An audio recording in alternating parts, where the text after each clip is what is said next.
देश के 75% लोगों ने माना है कि मोदी राज में उनकी इनकम कम हुई है और महंगाई बढ़ी है। जी हाँ, बिल्कुल सही सुन रहे हैं आप। यह आंकड़ा आपको हैरान और परेशान जरूर करेगा, लेकिन अब देश के 75% लोगों ने यह मान लिया है कि मोदी सरकार में उनका खर्चा बढ़ा है और आमदनी घटी है। अब मोदी जी लाख खानाखानी करते रहे, लेकिन ये साबित हो चुका है कि मोदी राज में देश के आम आदमी की आय लगातार घटती गई है और उसके खर्चे लगातार बढ़ते जा रहे हैं।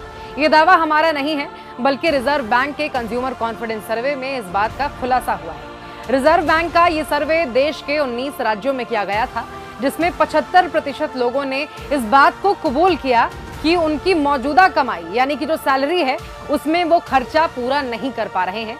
ये उनके लिए बड़ी चुनौती है। देश की 75% जनता ये मानती है कि उसकी आय बीते कई सालों में बढ़ी नहीं है, जबकि आसमान छूती महंगाई में खर्चे लगातार बढ़े हैं। इसके अलावा देश की अर्थव्यवस्था से भी लोगों का भरोसा घटा है। मार्च में 98.8% लोगों को देश के आर्थिक हालात पर भरोसा था, जो कि जुलाई में घटकर 93.9% ही रह गया है। नरेंद्र मोदी ने अर्थव्यवस्था को ऐसे बर्बाद किया है कि नई नौकरियां तो मिल नहीं रही, उल्टा पुरानी नौकरियां भी खतरे में हैं। कई साल से उनकी आय नहीं बढ़ी है और रही सही कसर महंगाई पूरी कर दे रही है।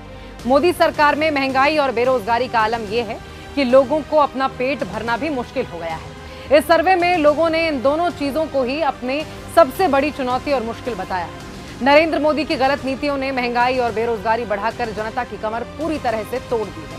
आज आटा, दाल, चावल, तेल, सब्जी जैसी जरूरी सामानों के दाम भी आसमान छू रहे हैं। हालात ऐसे हैं कि आम आदमी न घर चला पा रहा है, न भविष्य के लिए कुछ बचा ही पा रहा है।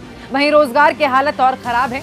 लोगों की न कमाई बढ़ रही है, न काम के नए मौके मिल रहे हैं।